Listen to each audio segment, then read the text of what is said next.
अस्सलामुअलैकुम स्टूडेंट्स, आज हमारा टेलीवर 8 का लेक्चर नंबर 2 है जिसका टॉपिक है component of human food and their nutritional importance. आज के लेक्चर के अहम point carbohydrates, lipids, proteins, minerals और विटामिन, इन 5 कंपोनेंट का हम इंट्रोडक्शन पढ़ेंगे और इनके यूजेस देखेंगे। The human food is composed of various essential nutrients that play critical role in maintaining health and supporting body function. These nutrients include carbohydrates, lipids, proteins, minerals and vitamins. हमारे जितने भी food के components हैं ये हमारी health को maintain करने के लिए और हमारे बॉडी के फंक्शन को सपोर्ट करने के लिए जरूरी होते हैं। इन कंपोनेंट्स में कार्बोहाइड्रेट, लिपिड, प्रोटीन, मिनरल्स और विटामिन इंक्लूड हैं। हमने आज देखना है इनके सोर्सेज को, इनके फंक्शंस को, हेल्थ के ऊपर इनके इम्पैक्ट और कहां-कहां से ये हासिल होते हैं, इस चीज को हमने आज देखना है। फर्स्ट हमारा जो टॉपिक है वो है कार्बोहाइड्रेट्स। कार्बोहाइड्रेट को मेन एनर्जी सोर्स कहा जाता है। बॉडी जो है वो मेनली एनर्जी हासिल करती है कार्बोहाइड्रेट से। यूजफुल कार्बोहाइड्रेट्स जो हैं वो ग्लूकोज, माल्टोज, लैक्टोज, सुक्रोज और स्टार्च होते हैं। इसके अलावा भी बहुत से कार्बोहाइड्रेट्स के फॉर्म हैं, लेकिन डाइट के लिए जो कार्बोहाइड्रेट्स जरूरी हैं उनमें ग्लूकोज, माल्टोज, लैक्टोज, सुक्रोज और स्टार्च शामिल होते हैं। ये कार्बोहाइड्रेट ब्रेड में प्रेजेंट होते हैं, पास्ताज में, बीन्स में, पोटैटोज में, ब्रान, राइस और सीरियल, इनके अंदर कार्बोहाइड्रेट प्रेजेंट होते हैं। और अगर बॉडी ने 1 ग्राम कार्बोहाइड्रेट इनटेक किया है तो उसको 4 किलो कैलोरीज एनर्जी जो है वो हासिल होगी। इसके बाद नेक्स्ट टॉपिक हमारा लिपिड का है। लिपिड के अगर हम केमिकल कंपोजिशन देखें तो लिपिड फैटी एसिड और ग्लिसरॉल इन दो कंपोनेंट से मिलकर बना होता है। फैटी एसिड ग्लिसरॉल के साथ बाइंड करते हैं तो लिपिड बनते हैं। अब ये जो फैटी एसिड्स हैं इनकी दो टाइप्स होती हैं, saturated fatty acid and unsaturated fatty acid. Saturated fatty acids वो फैटी एसिड हैं जिनके अंदर उनके जो सारे कार्बन एटम्स हैं वो सिंगली बॉन्ड होते हैं हाइड्रोजन एटम के साथ या अपने दूसरे कार्बन एटम के साथ। कोई भी डबल बॉन्ड या ट्रिपल बॉन्ड प्रेजेंट नहीं होता। ऐसे फैटी एसिड्स को हम सैचुरेटेड फैटी एसिड कहते हैं। और ये फैटी एसिड सॉलिड होते हैं रूम टेम्परेचर पर, जैसे बटर जो है वो हमारे पास सैचुरेटेड फैटी एसिड की एग्जांपल है। वो आपको सॉलिड क्यों नजर आ रहा है, क्योंकि उसके अंदर जितने भी फैटी एसिड हैं वो सब के सब सैचुरेटेड फैटी एसिड हैं। नेक्स्ट हमारे पास unsaturated fatty acid. Unsaturated fatty acid वो फैटी एसिड होते हैं जिनके कार्बन एटम के दरमियान दो कार्बन एटम्स के दरमियान डबल बॉन्ड प्रेजेंट होता है या फिर ट्रिपल बॉन्ड प्रेजेंट होता है। इनकी प्रॉपर्टी ये है कि रूम टेम्परेचर पर ये लिक्विड होते हैं। इसके एग्जांपल अगर हम देखें तो सनफ्लावर ऑयल, जितने भी एक तो ये ऑयल हो गया, इसके अलावा जितने भी ऑयल्स हैं वो सब के सब ऑयल जो हैं वो अनसैचुरेटेड फैटी एसिड कॉन्स्टिट्यूएंट में शामिल होते हैं। ये लिपिड्स का अगर हम यूज देखें तो लिपिड मेम्ब्रेन की फॉर्मेशन के अंदर, लिपिड बाइलेयर हमने पढ़ा है मेम्ब्रेन की कंपोजिशन के अंदर, तो मेम्ब्रेन के अंदर होते हैं लिपिड। इसी तरह न्यूरॉन्स की जो शीट्स हैं उनको उनकी सराउंडिंग में प्रेजेंट होते हैं और सर्टेन हार्मोन्स की फॉर्मेशन के अंदर लिपिड का रोल है। 1 ग्राम लिपिड से हमें 9 किलो कैलोरी एनर्जी जो है वो हासिल होती है। नेक्स्ट टॉपिक है हमारा प्रोटीन। प्रोटीन की अगर हम डेफिनेशन देखें तो प्रोटीन अमीनो एसिड कंपोज होते हैं, कंपोज ऑफ अमीनो एसिड। इनके बिल्डिंग ब्लॉक अमीनो एसिड होते हैं। ये कंपोनेंट है साइटोप्लाज्म का, मेम्ब्रेन्स का, ऑर्गेनेल्स का, मसल्स सब के सब प्रोटीन से मिलकर बने होते हैं। लिगामेंट्स और टेंडन्स का, लिगामेंट हम उन कनेक्टिव टिश्यूज को कहते हैं जो हमारे बोन्स को मसल्स के साथ या मसल्स को बोन्स के साथ जोड़ते हैं, उनको हम कहते हैं लिगामेंट। और वो कनेक्टिव टिश्यू जो हमारी बोन्स को बोन्स के साथ जोड़ते हैं उनको हम टेंडन्स कहते हैं। प्रोटीन्स जो हैं ये बीन्स के अंदर प्रेजेंट होते हैं, लीग्यूम्स में प्रेजेंट होते हैं, मीट के अंदर, मीट से हम हासिल कर सकते हैं। एग अगर हम खा रहे हैं तो हम प्रोटीन ले रहे हैं। ग्रेन जितने भी अनाज हैं यहाँ से हमें प्रोटीन मिलता है। और डेयरी प्रोडक्ट्स से भी जो दूध वाली कुछ प्रोडक्ट्स हैं जैसे मिल्क और चीज वगैरह, इनसे भी हमें प्रोटीन हासिल होता है। 1 ग्राम प्रोटीन से हमें 4 किलो कैलोरी एनर्जी हासिल होती है। नेक्स्ट टॉपिक है हमारा मिनरल्स। मिनरल्स ऐसे हमारे फूड के कंपोनेंट हैं जो बॉडी के लिए बहुत एसेंशियल हैं, लेकिन हम उसको उन कंपोनेंट में शामिल करते हैं कि जो बॉडी के लिए एसेंशियल तो है लेकिन बॉडी इनको सिंथेसाइज नहीं करती। डेफिनेशन देखें इसकी, inorganic elements that originate in the earth से ओरिजिनेट होते हैं and can not be made in the body इसको सिंथेसाइज नहीं कर सकती। मिनरल की दो टाइप्स हैं, major minerals and trace minerals. Major minerals वो मिनरल्स हैं which are required in the amount of 100 milligram or more per day। Per day body को इनकी रिक्वायरमेंट 100 मिलीग्राम से ज्यादा होती है या मिनिमम 100 मिलीग्राम होती है। ऐसे मिनरल्स को हम मेजर मिनरल्स कहते हैं। और वो मिनरल्स जो बॉडी को लेस देन 100 मिलीग्राम चाहिए होती हैं उन मिनरल्स को हम ट्रेस मिनरल्स कहते हैं।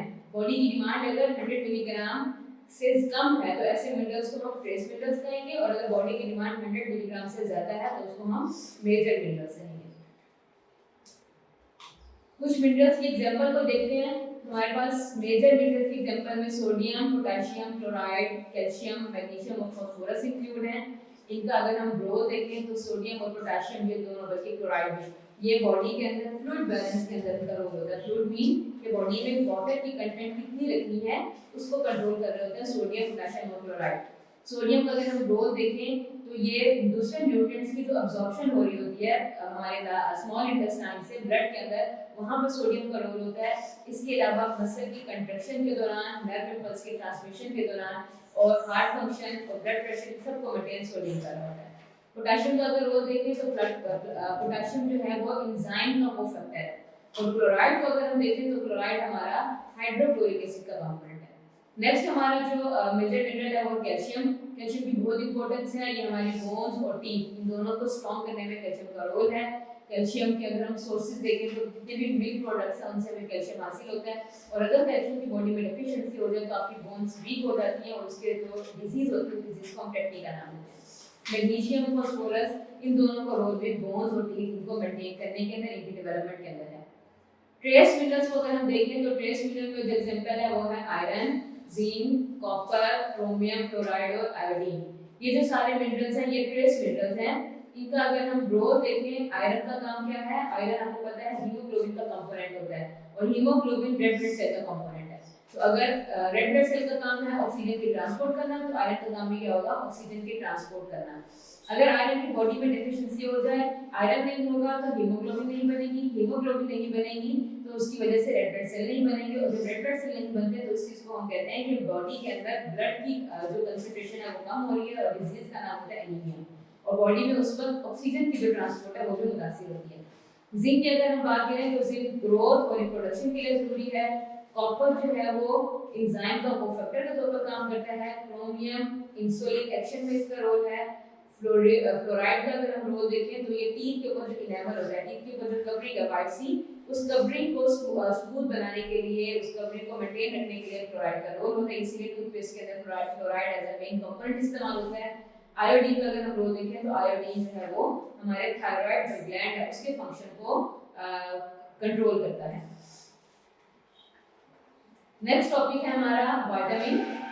विटामिन भी उन मिनरल्स के अंदर उन फूड कंपोनेंट्स में शुमार होता है कि जिसकी बॉडी को जरूरत तो बहुत होती है लेकिन बॉडी इनको सिंथेसाइज नहीं करता। डेफिनेशन देखें, vitamin are the chemical compounds that are required in low amount में चाहिए होते हैं but are essential for normal growth and metabolism. लेकिन बॉडी के नॉर्मल ग्रोथ मेटाबॉलिज्म के लिए विटामिन्स बहुत जरूरी हैं। विटामिन्स की दो टाइप्स हैं इनकी केमिकल कंपोजिशन के लिहाज से, fat soluble vitamin and water soluble vitamin.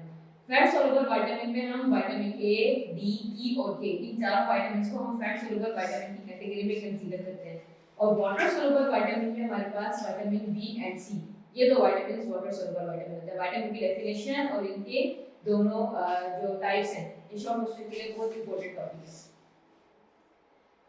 अब विटामिन के डिफरेंट विटामिन जो बुक में गिवन है उनके हमने फंक्शन, सोर्सेज और डेफिशिएंसी देखनी है। ये हर topic as a complete long question के तौर पे बहुत इंपॉर्टेंट है और इससे शॉर्ट क्वेश्चन और एमसीक्यू से बहुत ज्यादा बनते हैं। सबसे पहला विटामिन ए देखते हैं। विटामिन ए जो है इसके सोर्सेज जितनी भी लीफी वेजिटेबल्स हैं, पत्तों वाली जो सब्जियां होती हैं उनके अंदर विटामिन प्रेजेंट होता है, जैसे स्पिनच, पालक है, साग वगैरह, इन सब के अंदर विटामिन ए प्रेजेंट होता है। येलो फ्रूट्स हैं जैसे मैंगो, और आपके पास जितने भी येलो कलर के फ्रूट्स हैं उनके अंदर विटामिन ए होगा। फिश का जो मीट होता है उसके अंदर विटामिन ए है। एग के अंदर, मिल्क, बटर, इन सब से हमें विटामिन ए मिलता है। विटामिन ए का अगर हम फंक्शन देखें तो ये डिम लाइट में देखने के हमें काबिल बनाता है। हमारे बॉडी के अंदर, हमारी आई के अंदर एक प्रोटीन होती है ऑप्सिन प्रोटीन। जब विटामिन ए उस ऑप्सिन प्रोटीन के साथ कंबाइन करता है तो बनता है रेडॉक्सिन पिगमेंट, और रेडॉक्सिन पिगमेंट जो है ये ब्रोड्स का पार्ट होता है, और ब्रोड्स जो हैं वो हमें डिम लाइट में देखने के काबिल बनाते हैं। सेल डिफरेंशिएशन यानी कि जब किसी भी न्यू इंडिविजुअल की फॉर्मेशन हो रही होती है तो उस वक्त आपको पता है कि वो एम्ब्रियो होता है। एम्ब्रियो एक कलेक्शन ऑफ सेल है जिसके अंदर डिफरेंशिएशन नहीं हुई होती कि कौन से सेल ने किस चीज को फॉर्म करना है।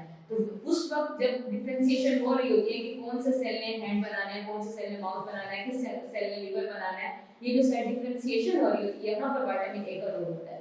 इसके अलावा पूरी बॉडी की ग्रोथ के अंदर और इम्यूनिटी, हमारी इम्यूनिटी स्ट्रॉन्ग करता है विटामिन ए, यानी कि इम्यूनिटी कहते हैं बीमारियों से लड़ने की जो हमारी कुव्वत मुदाफ़ियत है उसको बढ़ाता है। डेफिशिएंसी ऑफ विटामिन ए से क्या होगा? ग्रोथ के लिए कंपोनेंट है विटामिन ए, जब विटामिन ए नहीं होगी तो ग्रोथ होगी। इसी तरह डी प्लांट में देखने के काबिल बनाता है आपको विटामिन ए रिडॉक्सिन की वजह से। जब विटामिन ए नहीं होगा, रिडॉक्सिन की फॉर्मेशन नहीं होगी, रिडॉक्सिन की फॉर्मेशन नहीं होगी तो हम डी प्लांट में नहीं देख सकेंगे, यानी कि नाइट ब्लाइंडनेस। ऐसी ब्लाइंडनेस जिसमें आपने देखा होगा अपने दिन, कुछ लोग ऐसे होते हैं जिनको रात के टाइम नजर नहीं आता, तो ऐसे जो लोग होते हैं इनको हम इनको जो डिजीज होती है वो नाइट ब्लाइंडनेस डिजीज होती है। इसके अलावा ड्राई स्किन, ये भी एक डेफिशिएंसी है विटामिन ए की। नेक्स्ट जो टॉपिक है वो है विटामिन सी। विटामिन सी के सोर्सेज देखें, सिट्रस फ्रूट से हासिल होता है, लीफी ग्रीन वेजिटेबल्स से हासिल होता है, और बीफ लीवर जो क्लेजी होती है, क्लेजी से हमें विटामिन सी हासिल होता है। इसके फंक्शन कोलेजन फॉर्मेशन के अंदर, कोलेजन जो है वो हमारा एक प्रोटीन है जो आपकी हेयर के अंदर प्रेजेंट होती है, ठीक है। इस प्रोटीन की फॉर्मेशन विटामिन सी के थ्रू होती है। वुंड्स की हीलिंग, जो जख्म होते हैं जख्म को भरना, उसके लिए विटामिन सी चाहिए होता है। और इम्यून सिस्टम का तो मेजर कंपोनेंट हमारा विटामिन सी है। विटामिन सी के बगैर हमारी बॉडी की इम्यूनिटी बहुत ज्यादा कम हो जाती है। अब विटामिन सी की अगर डेफिशिएंसी होगी तो उसकी वजह से जो डिजीज है उस डिजीज का नाम है स्कर्वी। स्कर्वी डिजीज में फटीग होती है, कोलेजन फाइबर नहीं बनता, जिस वजह से फटीग, पुअर वुंड हीलिंग नहीं होती। अगर आपको कोई जख्म हो गया, जख्म जो है वो जल्दी भरेगा नहीं, वहां से खून रसता रहेगा। इसी तरह ब्लीडिंग गम्स, आपके जो मसूड़े हैं वहां से खून निकलता है, और जॉइंट्स में पेन होता है। ये सब सिम्टम्स हैं स्कर्वी डिजीज के। Scurvy is an important short question. Next topic है विटामिन डी। विटामिन डी का अगर हम सोर्सेज देखें तो लीवर, फिश ऑयल। फिश के जो लीवर है उससे जो ऑयल की एक्सट्रैक्शन होती है वहां से हमें विटामिन डी मिलता है। मिल्क से हमें विटामिन डी मिलता है, घी और बटर, इनसे हमें विटामिन डी मिलता है। और विटामिन डी जो है वो हमारी स्किन के अंदर भी सिंथेसाइज होता है। हम कहते हैं ना कि सन एक्सप्लोर करना चाहिए, तो सन एक्सप्लोर के थ्रू बॉडी के अंदर विटामिन डी जो है वो सिंथेसाइज तो बहुत हो रहा होता है। फंक्शंस की बात करें तो विटामिन डी का मेन फंक्शन क्या है? इसने हमारे ब्लड के अंदर कैल्शियम और फास्फोरस, इन दोनों की क्वांटिटी को मेंटेन रखना होता है। और कैल्शियम और फास्फोरस, इनका रोल हम पीछे पढ़ के आ चुके हैं कि इन दोनों का रोल बोन को स्ट्रॉन्ग करने में जरूरी है। यानी कि विटामिन डी से कैल्शियम और फास्फोरस इनकी कंसंट्रेशन मेंटेन होगी, और जब कैल्शियम और फास्फोरस की कंसंट्रेशन मेंटेन होगी तो उससे हमारी बोन्स के अंदर जो बोन्स की में कैल्शियम की डिपोजिशन है वो बेहतर होगी और बोन्स हमारी स्ट्रॉन्ग होगी, ठीक है। और इसकी अगर हम डेफिशिएंसी करते हैं, विटामिन डी की डेफिशिएंसी होगी तो फिर क्या होगा? बोन्स वीक हो जाएंगी। अब बोन वीकनेस की दो डिजीज होती है। चिल्ड्रन के अंदर जो अगर डिजीज होती है उसको हम रिकेट्स कहते हैं। अडल्ट्स के अंदर जो बोन वीकनेस की डिजीज होती है उसको हम ऑस्टियोमैलेशिया कहते हैं। इन डिजीजेस के अंदर जो होता है, रिकेट्स में अगर आप देखें तो उसमें हल्का सा प्रेशर आने की वजह से आपकी जो बोन्स उनमें फ्रैक्चर हो जाता है। और ऑस्टियोमैलेशिया जो अडल्ट्स के अंदर होता है, इसमें क्योंकि बोन्स वीक हैं, प्रेशर आएगा तो बोन्स जो है वो बो कर जाएंगी, यानी कि उनकी वो टेढ़ी हो जाएंगी। ये हमारा आज का टॉपिक था। लास्ट में पॉइंट दे देते हैं कि हमारे पास minute quantity of vitamin C are present in muscle. Muscle के अंदर विटामिन सी की माइन्यूट क्वांटिटी प्रेजेंट होती है। Since meat consist of muscle, so it is not a good source of the vitamin C. लेकिन हम कह रहे हैं कि मसल के अंदर विटामिन सी प्रेजेंट है, लेकिन क्योंकि माइन्यूट क्वांटिटी में प्रेजेंट है ना, इसीलिए हम कहते हैं कि मीट को अगर हम एज अ फूड यूज करें तो हम उसको good source of vitamin C नहीं कह सकते, लेकिन फिर भी कुछ ना कुछ वो आपकी डिमांड पूरी कर देता है। ये हमारा आज का टॉपिक था। किसी को कोई क्वेश्चन हो तो काइंडली आप पूछ सकते हैं। Thank you.